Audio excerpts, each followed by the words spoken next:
Bonjour à tous. Allez, aujourd'hui, on va essayer de faire un composant galerie qui va vous simplifier certainement vos navigations dans vos applications et vous permettra certainement d'améliorer en fait l'expérience utilisateur au travers de vos applications. Tout simplement, ce menu composant que je vais créer et que je vais vous aider à paramétrer et un peu à créer aussi, va se baser sur une liste PowerPoint. Alors on peut s'imaginer avec une table dataverse, enfin, ou avec une source de données externe, enfin n'importe. Enfin, voilà, il faut juste s'imaginer et créer dans le même système. Moi, je me suis basé sur deux colonnes, en fait. Une colonne où je vais avoir une information principale et une deuxième colonne qui serait l'information sous-menu. Donc pour ce faire, on va aller basculer sur l'écran et on va commencer directement avec ce qu'on appelle une galerie imbriquée. Cette galerie imbriquée, elle va directement déjà récupérer les informations que j'ai fait au travers de ma liste SharePoint, qui se base tout simplement sur une colonne titre, enfin title, souvent qui sont nommées de base dans SharePoint, où je vais avoir donc mes informations principales, qui sont donc ici information, administration, navigation, et ainsi de suite. Et à l'intérieur de chacun de ces éléments, donc dans la deuxième colonne, qui sera la colonne sous-menu, je vais retrouver des éléments de navigation. Donc, pourquoi je pars directement sur une galerie imbriquée? Parce que c'est plus simple de monter le composant par la suite. Et on va le voir ensemble, puisque cette vidéo risque d'être un petit peu longue. J'espère juste que je ne vais pas vous perdre et que vous serez capable du coup de créer ce genre de composant. Et ça devrait vous simplifier la vie après. Donc, pour ma galerie, je vais essayer de l'expliquer rapidement. J'ai créé donc une galerie en priorité. Hop là, comme ceci. Donc, une première galerie, on ne voit pas trop à cause de ma caméra, mais c'est pas très grave, où je vais avoir un bouton à l'intérieur. Et dans cette galerie, je vais avoir une deuxième galerie. Et cette deuxième galerie, en fait, va être positionnée juste en dessous du bouton de départ. Cette deuxième galerie va être basée donc sur la même liste et sera préfiltrée par l'élément dans lequel je suis, donc l'item résulte, comme on peut le voir ici. Hop là. Donc, une fois qu'on a paramétré ceci, c'est-à-dire qu'on a créé notre bouton, dans la deuxième galerie, bien sûr, ce bouton, il a déjà des éléments pour avoir un nom qui s'appelle le sous-menu. On va pouvoir travailler rapidement et mettre en place notre navigation. Donc déjà aujourd'hui, sur ma petite galerie, quand je vais la lancer, je vais pouvoir cliquer sur information. Donc dans information, je n'avais pas d'autres informations. Dans l'administration, je vais retrouver deux éléments. Dans la navigation, trois éléments, et ainsi de suite. Enfin, bon, alors je ne l'ai peut-être pas fait pour tous, voilà. Hop là, on doit avoir des éléments où justement le clic est directement sur ça, et sinon on a des sous-menus.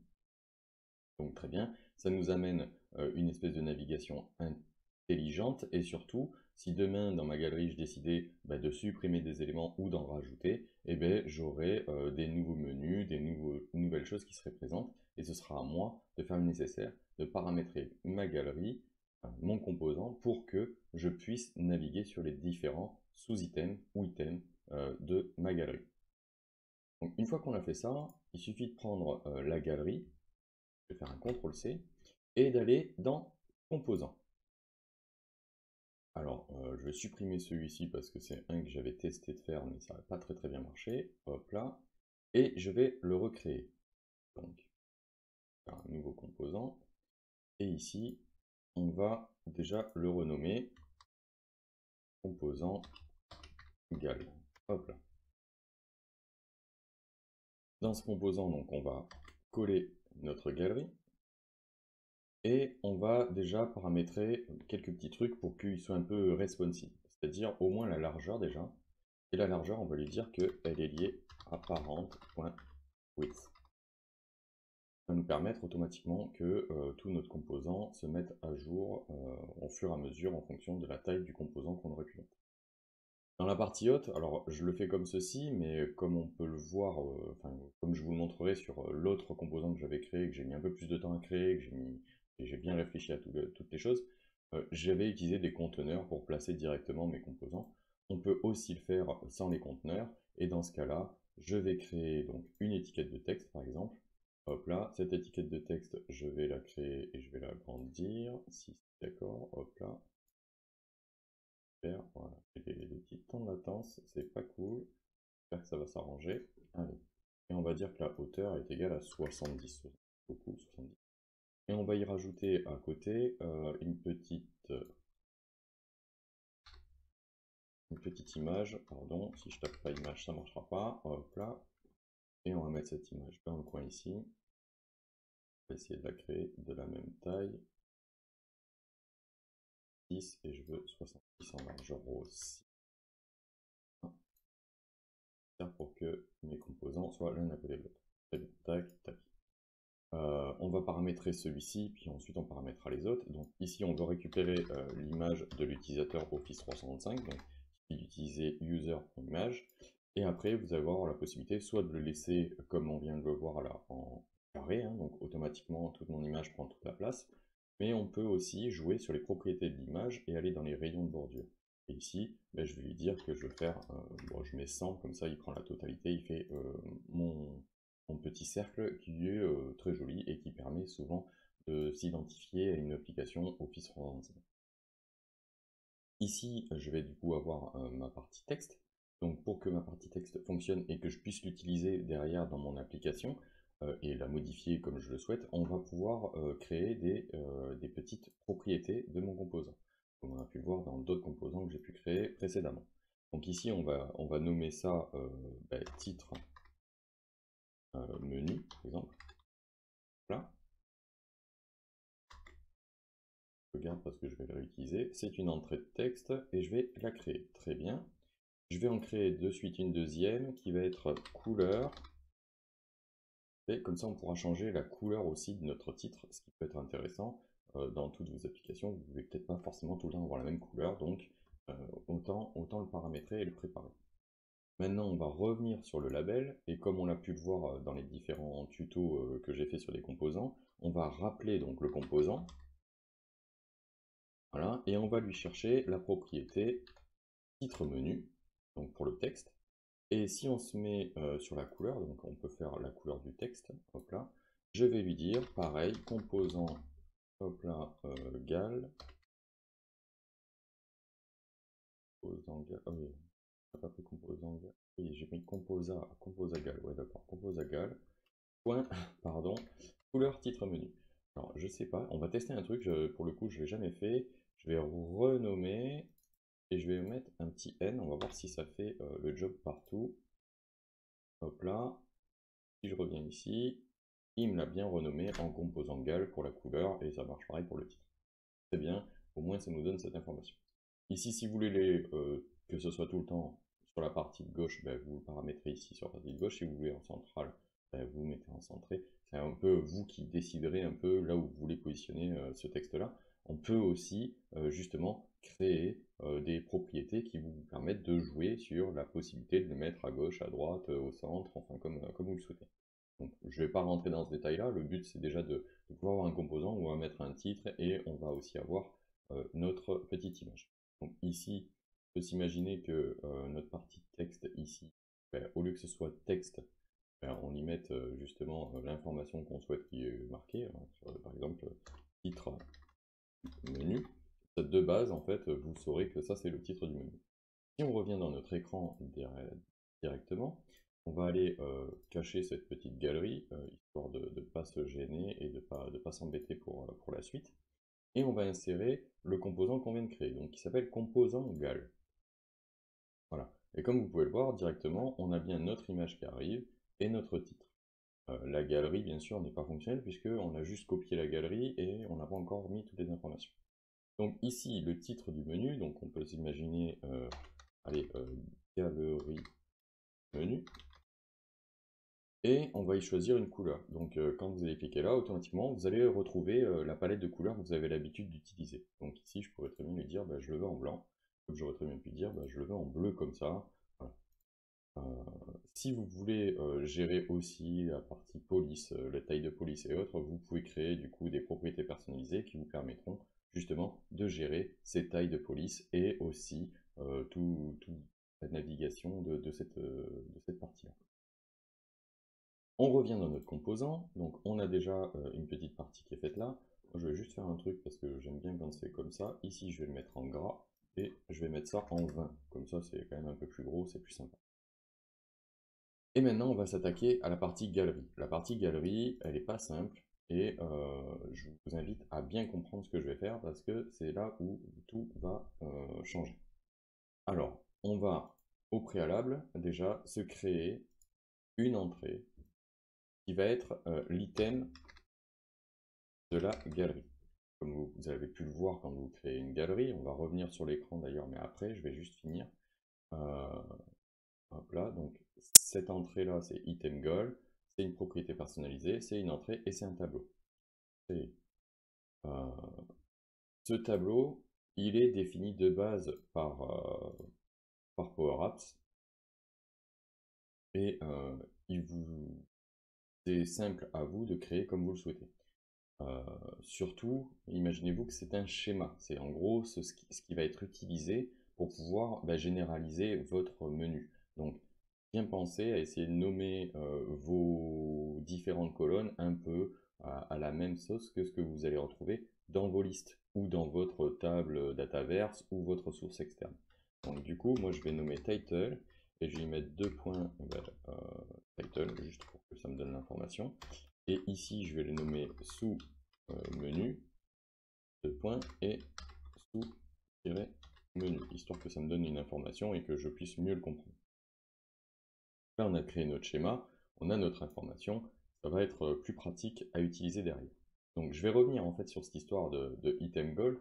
Quand on est dans un écran, si je reprends en fait ma galerie de départ ici, quand on va dans la partie item, vous voyez, c'est là où je vais mettre ma source de données et au cas où, y faire un pré-filtre, y faire mon choix et ainsi de suite.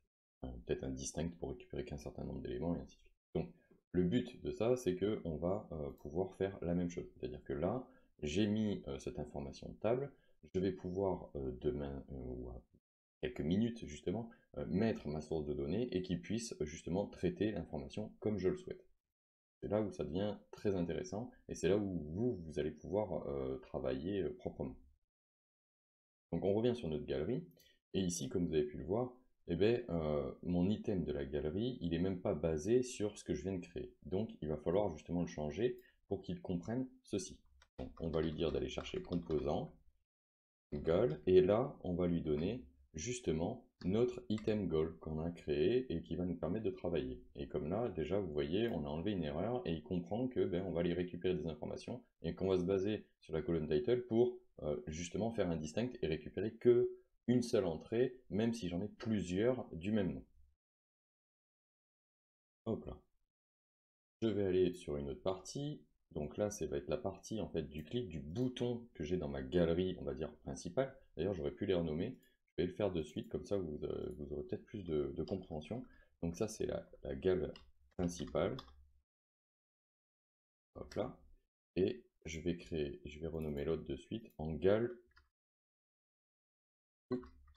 menu. Ah non, je l'avais déjà nommé comme ça. On va l'appeler gale menu. Ça, j'ai mis des underscores, ça devrait fonctionner, c'est très bien. Donc, j'ai mon petit bouton ici qui est certainement en erreur et forcément, comme vous pouvez le voir déjà, j'ai ma source de données.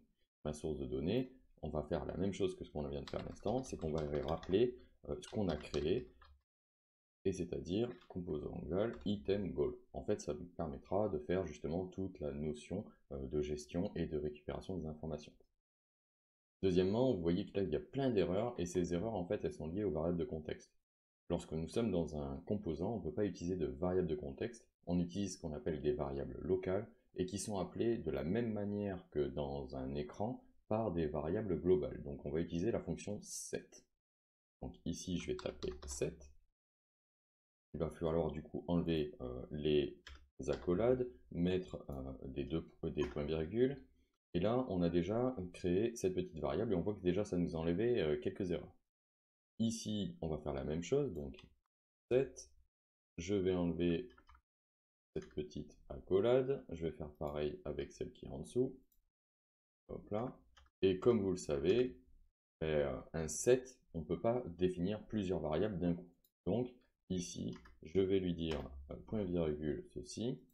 Je vais fermer la parenthèse, mais on va faire juste un saut de ligne pour qu'on le comprenne mieux. Voilà.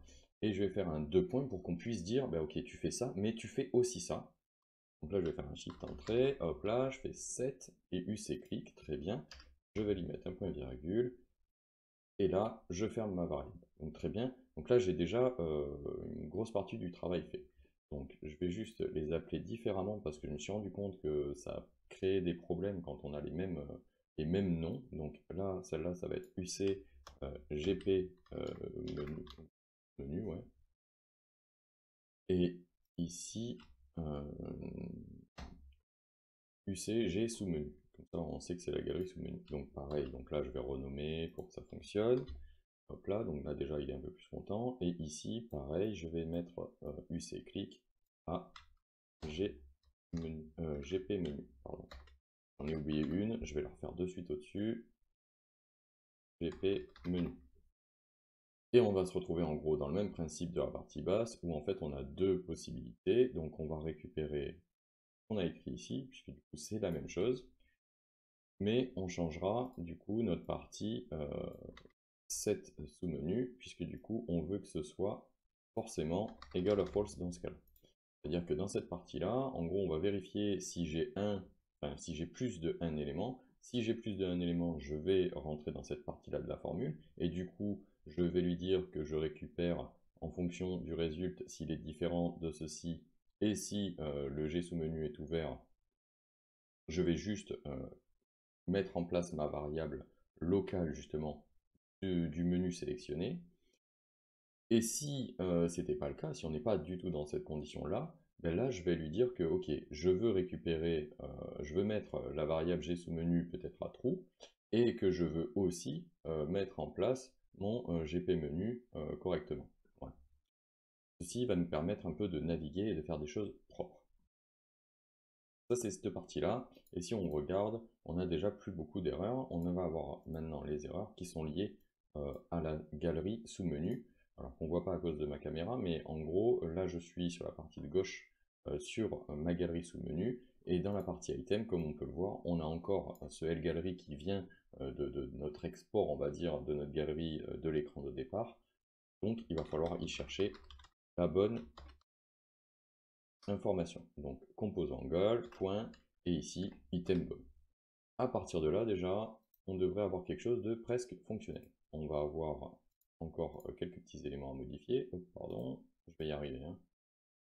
Menu, voilà. Et ici, pareil, on va devoir modifier des variables et la source de données pour que ce soit fonctionnel. Point item goal.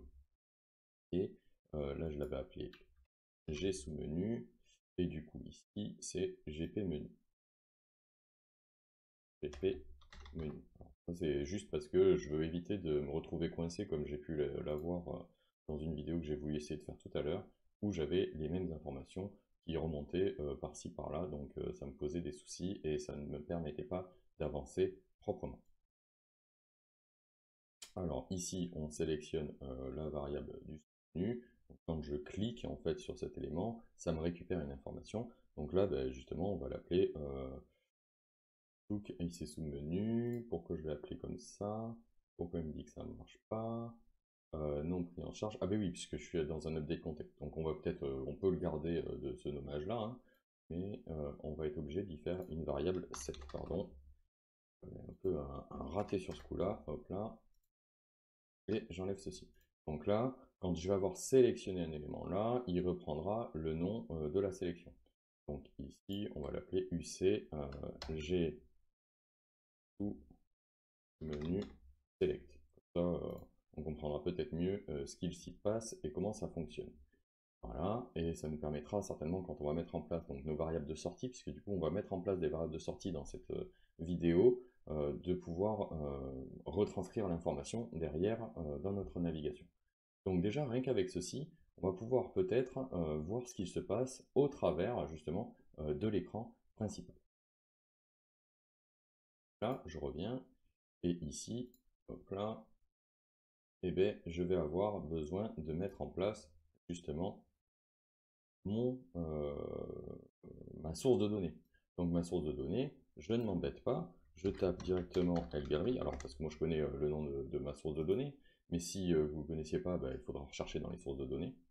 Donc vous l'enlevez et vous aurez le menu comme vous avez l'habitude de rechercher peut-être votre source de données. Donc à partir de là, normalement, déjà, quand je vais aller dedans, je vais pouvoir cliquer sur mes informations et comme vous voyez, j'ai déjà l'ouverture vers les différents éléments et ainsi de suite. Sauf que bon, forcément, là, pour l'instant, je n'ai pas d'informations qui transitent et qui me permettent de me dire ce qui se passe derrière et ce qui en sort. Donc pour faire ceci, c'est là où on va mettre en place des composants, enfin des propriétés de sortie. Donc on va se mettre dans composant gal. On va ici créer une nouvelle propriété. Moi je les appelle sorties pour bien les identifier. Donc on va faire la sortie de la galerie, donc la principale. Hop là, donc ça va être une sortie et elle sera de type texte.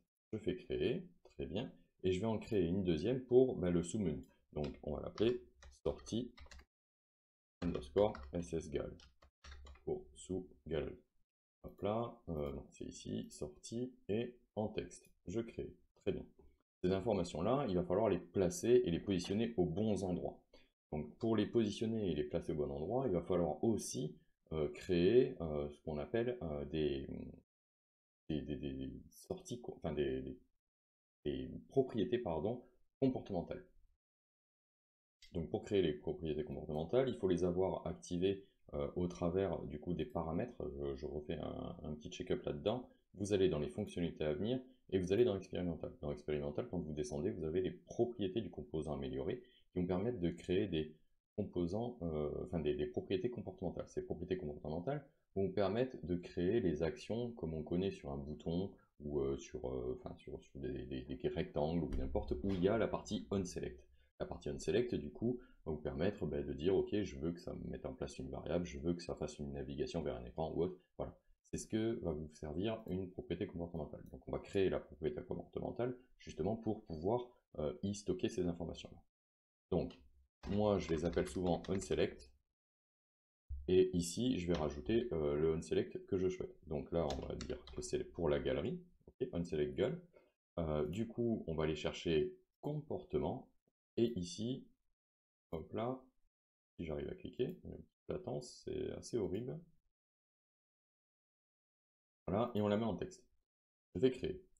Je vais en créer une deuxième qui va être du coup celle liée à la sous-galerie. Donc, onSelected underscore ssgal.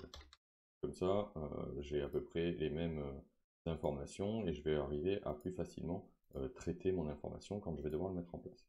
Là, j'ai tout préparé. Je vais pouvoir du coup les traiter et les mettre en place correctement. Donc, ce qu'on va vouloir faire, c'est que sur ces propriétés de sortie, il faut que ça prenne une information. Cette information, c'est que la sortie de gal, je veux qu'elle prenne l'information qui est liée justement au clic qu'on a sur le sous-menu. Donc quand on clique sur le sous-menu, on récupère cette information qui est l'UCGPMenu, qui est le nom en fait de cette information.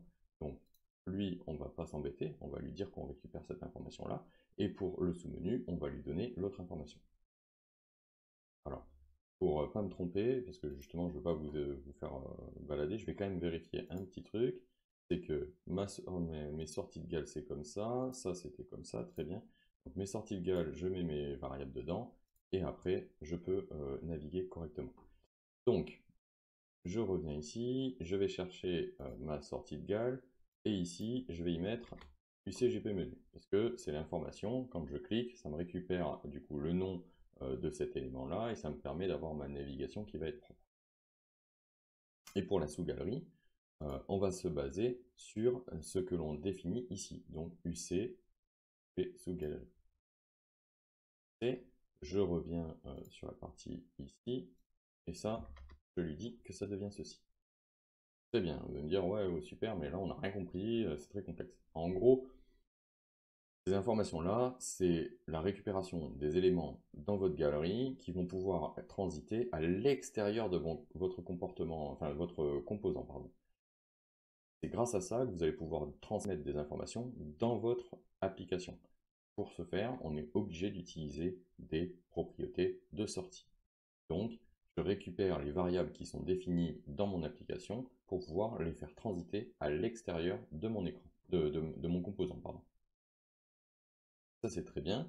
Maintenant, j'ai un dernier truc que je n'ai pas fait, c'est rajouter justement les possibilités de navigation et de mise en place d'informations au travers des boutons. Donc là, on va rajouter donc, la fonction onSelected qui nous permet justement de naviguer. D'ailleurs, il faut que je mette quand même le composant, le composant égal point hop là, onSelected.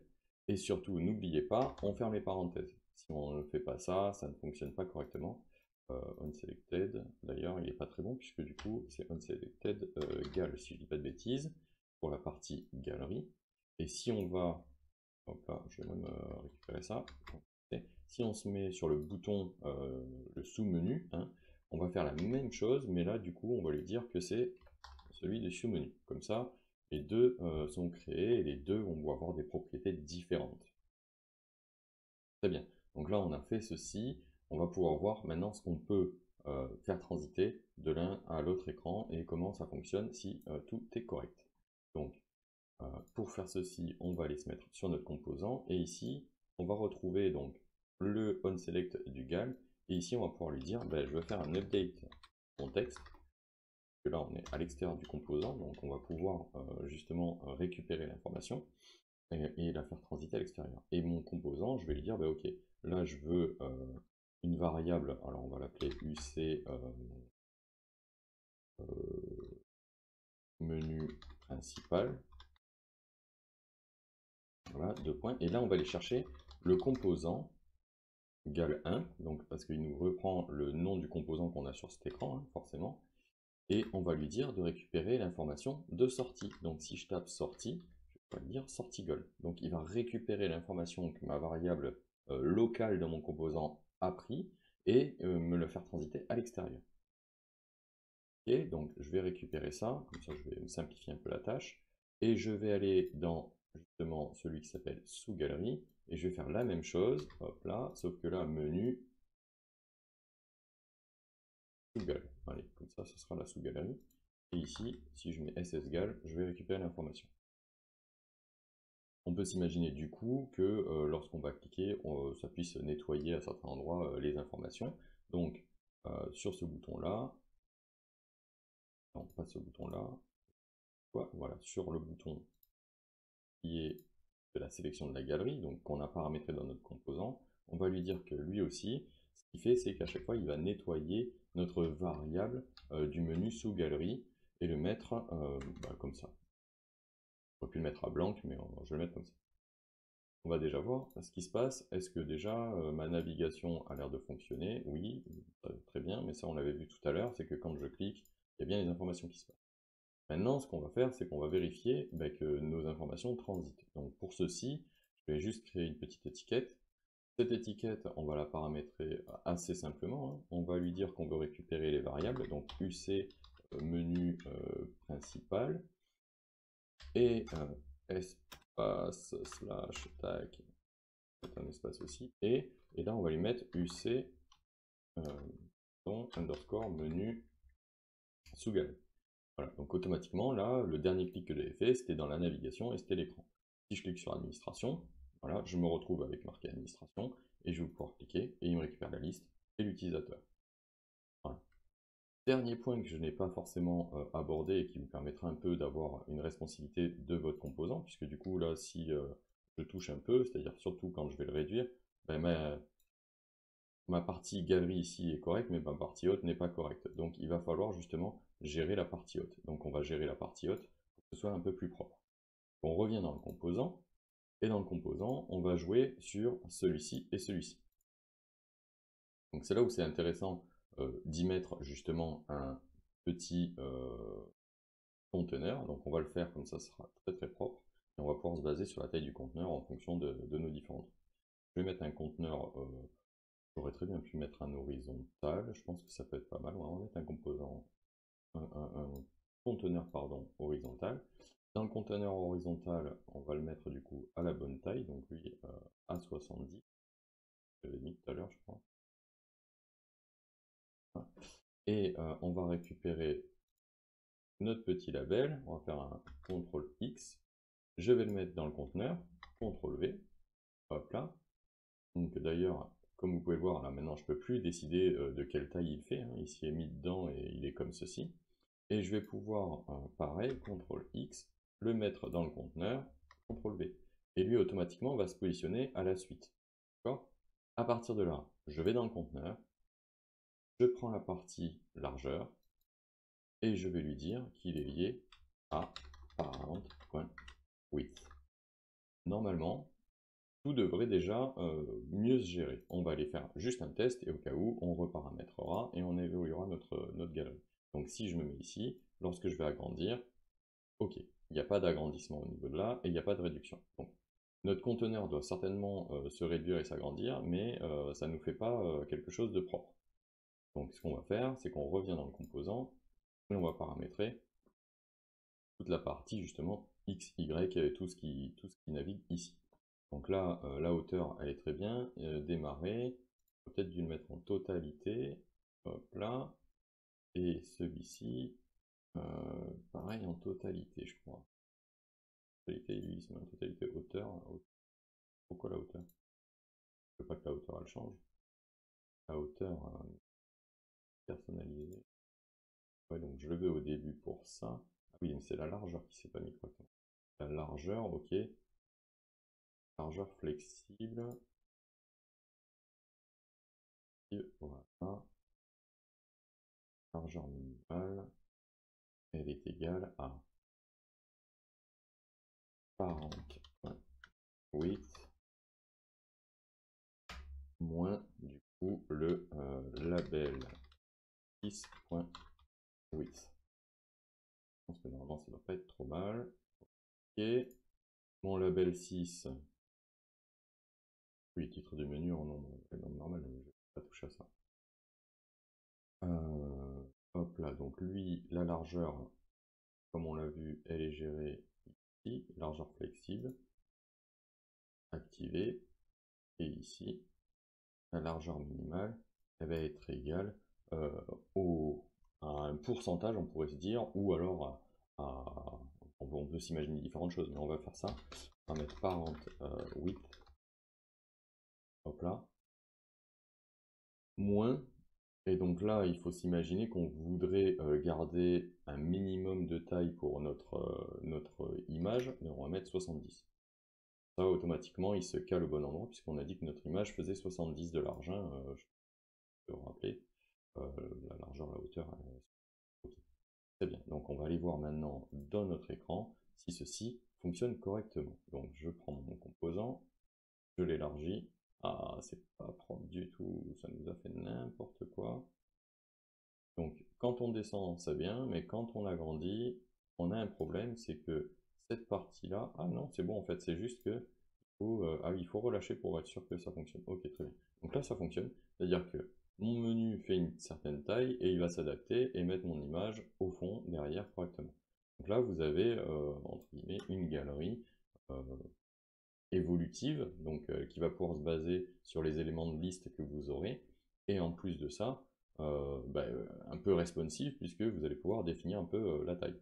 Donc j'espère que ce composant va vous aider, il va vous permettre de travailler peut-être plus facilement et d'imaginer en fait des menus de navigation dans vos applis plus propres et surtout évolutifs dans le temps.